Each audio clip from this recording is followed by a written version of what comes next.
We're edging ever closer to the end of the Premier League season, and we're also edging closer to the European Championships of 2024. In this video, I'm going to be discussing my thoughts around the team, what team I would select, and then I'm going to make some comments about what I think Gareth Southgate will do, because ultimately, I do not think that he'll pick the team which I'm going to pick, the 26-man squad.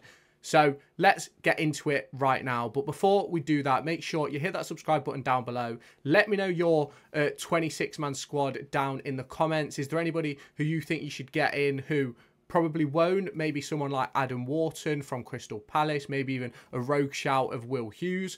So let me know your thoughts down in the comments. Hit the subscribe button and let me know your thoughts as the video goes on.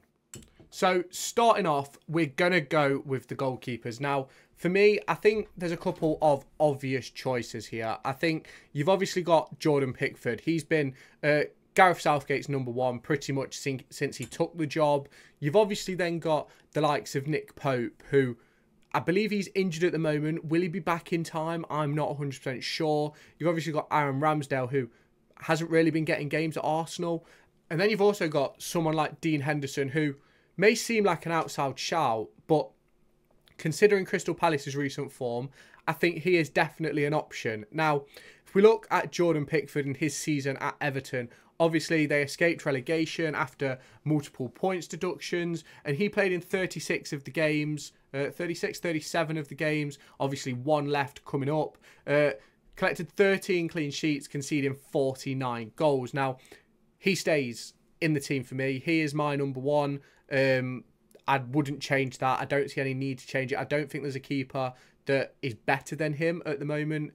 I know people will say he could do better for Everton, but for me, I really like him. I think he's a really good goalkeeper. Now, my usual second choice would probably be Nick Pope, and then third choice, Aaron Ramsdale.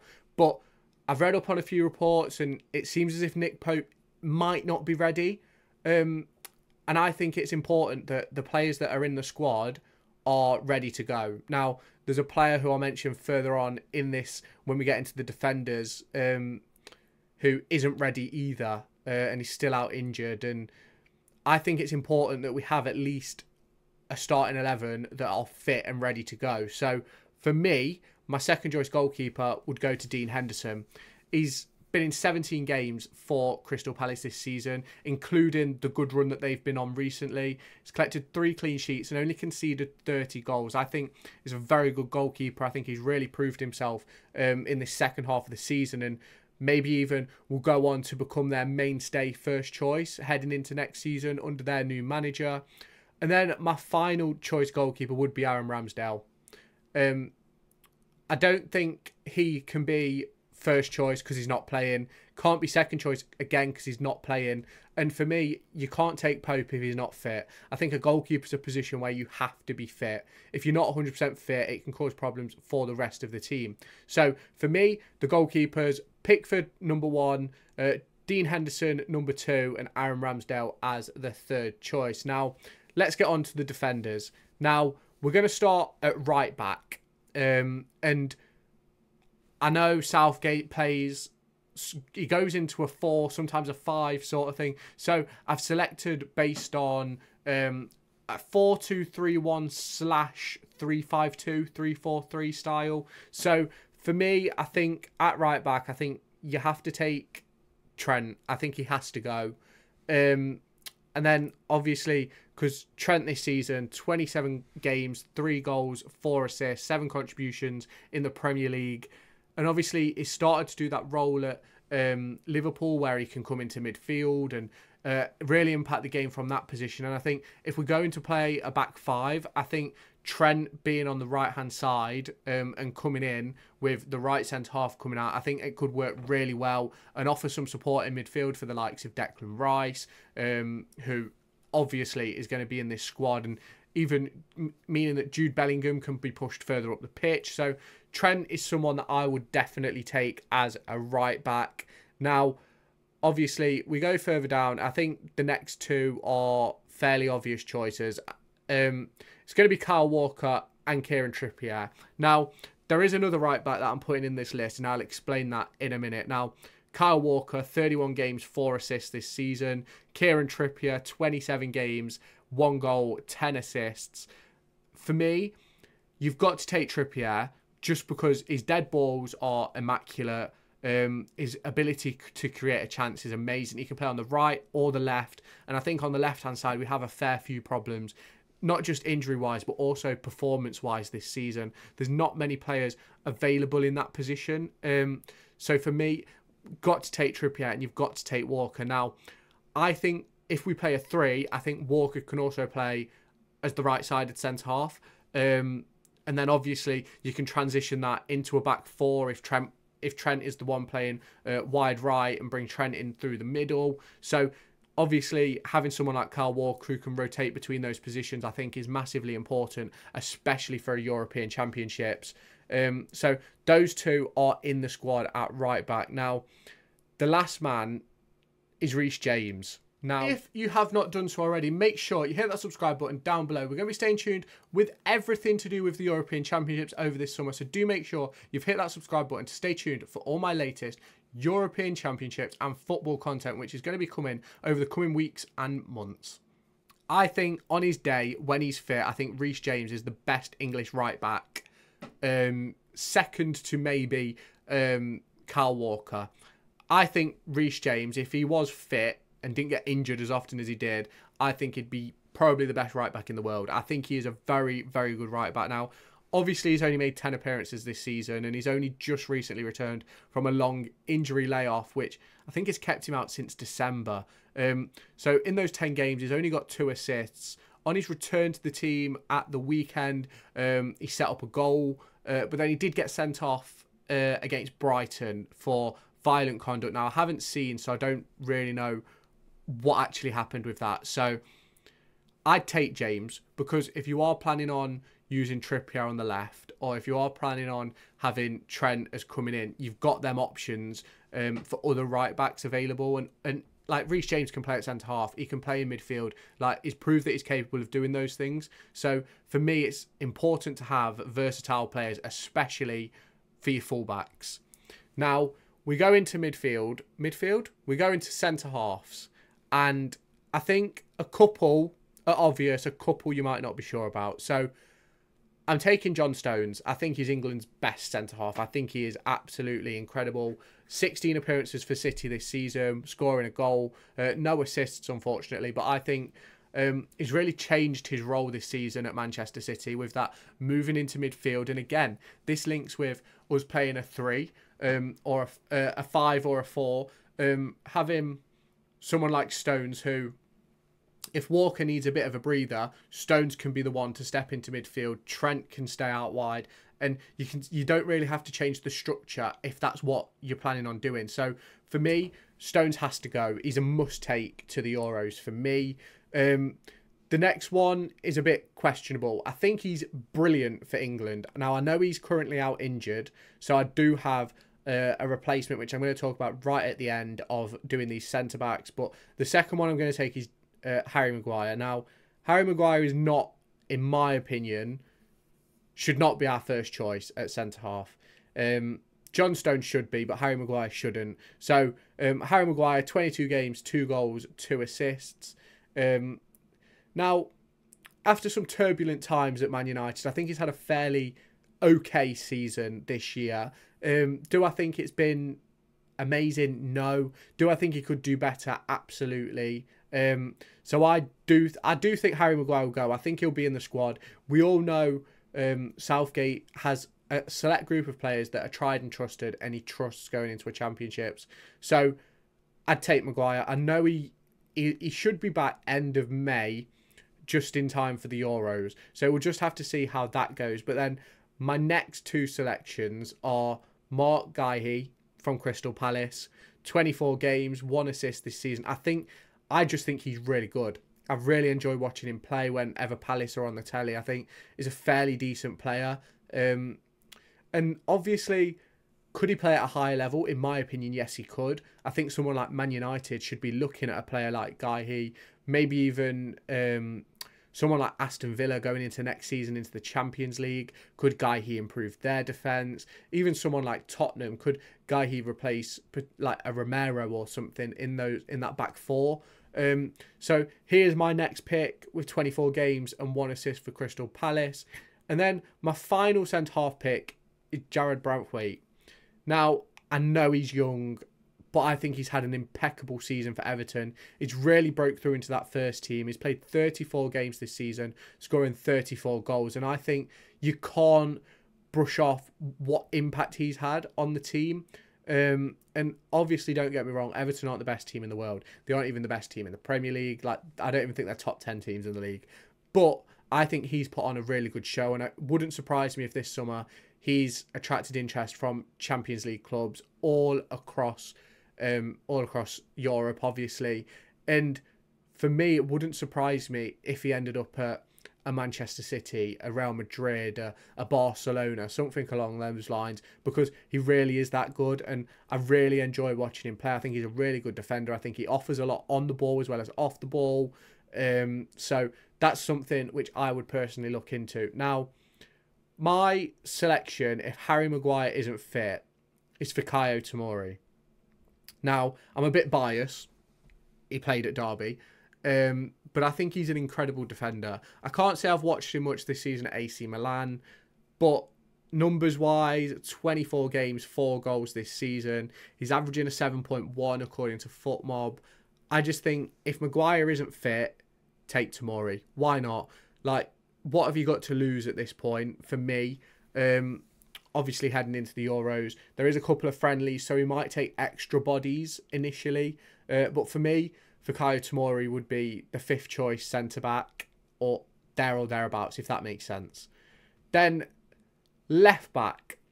Now, I've mentioned that we have some problems in this position because Shaw's not fit. Chilwell hasn't played a lot this season and hasn't really played well when he's played. So, how are we going to do left-back? Now, I think a player who should be in the squad is Levi Colwill. He can play on left back, he can play left wing back, he can play left centre half. For me, I think he should be in the team purely because of where he can play and how. And I think he's a fairly decent player. I think eventually he'll be one of England's first choice centre halves, left backs going forward. So for me, Levi Colwill should be in the squad. 23 games this season, 1 goal, 1 assist. For me, has to be in the team. Now, I do think we should take Ben Chilwell and Luke Shaw. Purely on the basis of Luke Shaw, when fit, is probably England's best left back. Ben Chilwell, when fit, is probably our best attacking left back. So I don't really think you can ignore them. I don't really think you can not take them. I don't think there's any real other left back options within the league. Obviously, you've got what's his name at Luton, Doherty, who's had a fairly decent season. Let's see if we can find him on here. We probably won't be able to. But you've obviously got Doherty from Luton. You've got Lewis Hall, Livramento. You've got those types of players. But I just can't see them getting in the side over these two. Maybe one of them gets in over one of them, but I just can't see it in my personal opinion. You've obviously also got Rico Lewis, who has shown he's really good for Manchester City. Obviously, not a starter for them yet, but he's played a fair chunk this season. And for me, I think I think Rico Lewis could do a job, but I just don't think he's quite ready. Like, not until he's starting for Manchester City or starting for a Premier League team can he really be called upon consistently for England, in my opinion. Now, there's some players that I've probably missed. Ezri Konsa, great season at Aston Villa. Joe Gomez has been fairly decent. Eric Dyer has been fairly good since moving to Bayern Munich. And obviously, Ben White, I haven't picked. If we go back just a few months, say he didn't want to be selected for England. And for me, if you say that once, you can't be expected to be picked for an upcoming European Championship. So for me, wouldn't even be in the thinking for me. I understand he's had a fairly good season at Arsenal. Obviously, Arsenal pushing Man City all the way to the final day of the season. Who's going to take that trophy? Let me know your thoughts in the comments. I think most people think it'll be Manchester City, but obviously Arsenal still have the opportunity. But we're now going to get into midfielders. Now, how this is going to work purely depends on the system we play. Are we playing a 2 in midfield? Are we playing a 3 in midfield? How's it going to work? But there's some obvious choices for me. We're going to start off with the central areas, and Jude Bellingham is picked. Doesn't matter. And Declan Rice the same. For me, Phil Foden the same. All three are going to be picked. Declan Rice this season, 37 games, 7 goals and 8 assists. Jude Bellingham at Real Madrid, his first season as a Galactico, essentially. 27 games, 19 goals, 6 assists in La Liga. And then Phil Foden, who I think personally has been the best player in the Premier League this year. 34 games, 17 goals and 8 assists. Now, they're instant picks for me. Now, obviously, you've got to have other players. You can't just have those three. And who are my other players? So, Cole Palmer has to be selected. I think he's had arguably one of the best breakout seasons in football, in my opinion. Like, it's the first season where he's a proper starter. He's gone to Chelsea, where they've had so much turmoil, and he's popped up with 32 goal contributions this season in 33 games. And I think that's someone that you cannot leave at home. So he absolutely has to be on the plane. Now, I also think we've got to take Conor Gallagher. Now, do I think Conor Gallagher is one of England's best midfielders? No. But I think there's a lot of players in England's midfield that haven't shown up this season. You look at the likes of Mason Mount. I don't think... He's barely played. He's not been at the level to get a call up, let alone for European Championships. I don't quite think Harvey Elliott offers something different to what we already have in the squad. So, for me, you have to take Conor Gallagher. 5 goals, 7 assists this season for Chelsea. He's captained the team on multiple occasions. He is obviously attracting interest from other teams as well now. And obviously with Chelsea's profit and sustainability situation, he could be on the way out. But for me, Conor Gallagher has to go. He works hard. He runs about. If you're chasing a game, he's a player you want on the pitch because he can hit a goal, he can find a pass. And for me, has to go to the Euros. And finally, a selection which a lot of people, in my opinion, will probably agree with, especially Man United fans. I think Kobbie Mainoo has to go to the Euros. I think he's been a shining light in what has been a really, really poor Manchester United season. Now, do I think he should start at the Euros? I'm not quite sure if he's ready for that yet. I think it'll be a similar competition to what Bellingham had in... was it Euro 2020? 2021? Where Bellingham essentially came on for a couple of the games, but didn't really start. I think Mainoo will have that sort of game. But for me, he has to go. I think he's got 4 goal contributions since breaking into the side, and realistically, he's probably been their best midfielder since breaking into the side, and I think he has to go. I do think he has to go. Now, let's get on to the more forward-thinking, wide players, let's say. And obviously, if we go to the top of the list, Bukayo Saka. What an excellent season he's had for Arsenal. He's always been brilliant for England as well when he's played. 35 games, 16 goals and 9 assists in the Premier League this season. I think he's one of the first names on the team, to be completely honest. I think he has to go to the Euros. I think he's probably going to be our starting right-sided forward, whether that be as a right winger or a right striker next to Kane with someone in behind. I think Saka will definitely be in the team. Now, next on the list is Eze. I think he's had a brilliant back end to the season, and has it come a little bit too late to be given an opportunity in the Euros? I personally don't think so. Obviously, I know a lot of people will mention Jared Bowen and Marcus Rashford, Raheem Sterling, but for me, I think Eze offers something that we don't really have much of in the team. I think he's a very good player. 9 goals, 3 assists this season in the Premier League with 26 games. Obviously spent some time out injured as well. But I think he's got to be in the side. I think he can offer something other players don't. And then next up is Anthony Gordon. Now, I think flip of a coin for me between the likes of Eze, Gordon and Bowen, Sterling, Rashford, I think it's one of those where you could really flip a coin. I think Jared Bowen's an incredible player, but I'm not quite sure his international level. I do think he could do a job for England if necessary, but for me, you need players who are going to impact a game and you know are going to impact a game. And I think that's what you get from Anthony Gordon and Eze. Gordon, 21 contributions this season for Newcastle, 11 goals, 10 assists in the Premier League. What a season he's had. He's been incredible. And I just think he offers pace. He offers the running behind. And I think England don't have enough of that. And I think sometimes that can be a problem for us. But I think Anthony Gordon should definitely get into the team. Now, this final one will probably cause a bit of commotion, but I'm picking Jack Grealish because for me, I think Jack Grealish's ability on the ball to drive at players, to win fouls. I'm not saying that he should be in the team because he can buy a foul, but he should be in the team because he can buy a foul.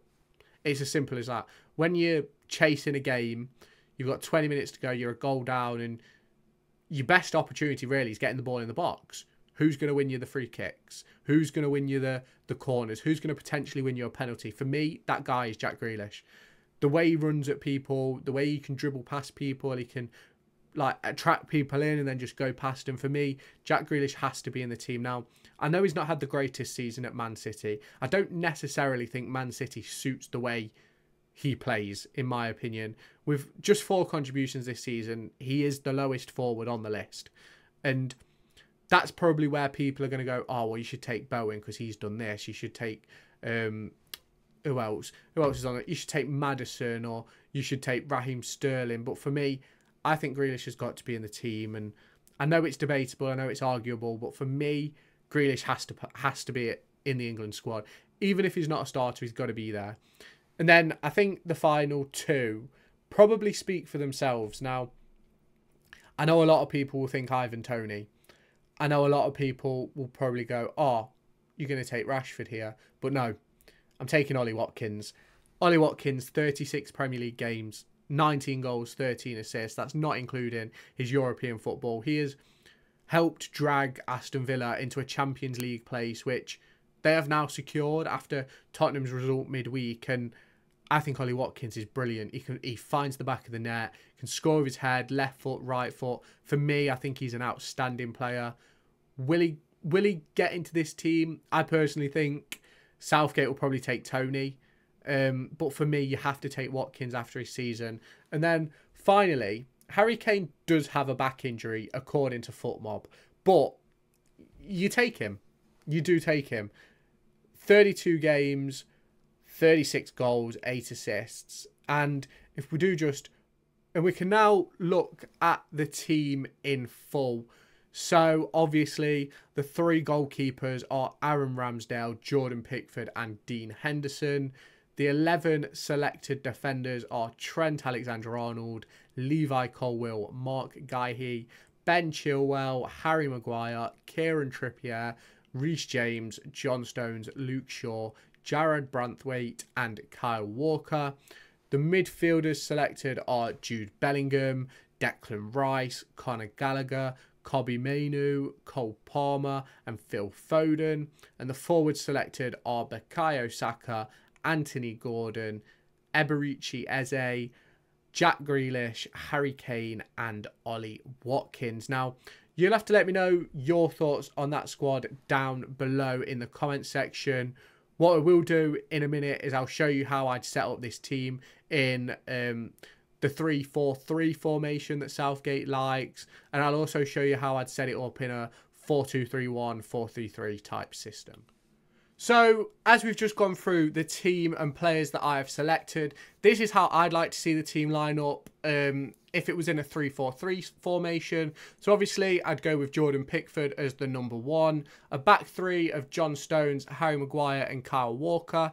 If fit, I'd go with Shaw at left back or Chilwell. If neither of them are fit, then I'd start Levi Colwill out there. On the right-hand side, I'd start Kieran Trippier. In the midfield 2, I'd go with Declan Rice and Jude Bellingham. The front 3, I'd go with Foden on the left, Saka on the right, and Harry Kane through the middle. Obviously, the likes of Palmer, Grealish, Gordon, Eze can all come on and impact the game. Mainoo off the bench can come and shore up that midfield a little bit if they want to go more to like a 3-5-2. So there's lots of options with this team in this formation. Obviously, you can start Trent at right wing back and bring him into midfield and then drop it to like a back four, midfield three, but also have that defensive solidity of the back three if needs be. So this is how I'd line up this 3-4-3 formation for England in the Euros. And then if they was going to play a 4-2-3-1 type formation, this is how I'd have the team. So Pickford in goal, a back four of Shaw, Stones, Maguire and Walker, and midfield three of Kobbie Mainoo, Declan Rice and Jude Bellingham, with Phil Foden on the left, Saka on the right and Harry Kane through the middle. You'll have to let me know your team down in the comment section, and what formation would you go with? Would you go 3-4-3, 3-5-2? Would you play a 4-3-3 like this? Let me know your thoughts down in the comment section. So there we have it then. That is my team selected for the upcoming European Championships. Obviously, there's some friendlies coming up over the next few weeks. I'm going to do match previews and reviews of them as we look towards Euro 2024. I'm going to be previewing the group stages and everything like that as it gets nearer to the time. So make sure you do hit that subscribe button and stay tuned for all my latest football, European Championships and EFL content. So do make sure you hit that subscribe button, share this video with all your friends, and I'll catch you in my next video. Make sure to go and find me on TikTok, pictured here, and Twitter, pictured here. These are the places where I'll keep you all up to date with all my upcoming videos and my thoughts and feelings around the Formula 1 and football weekend.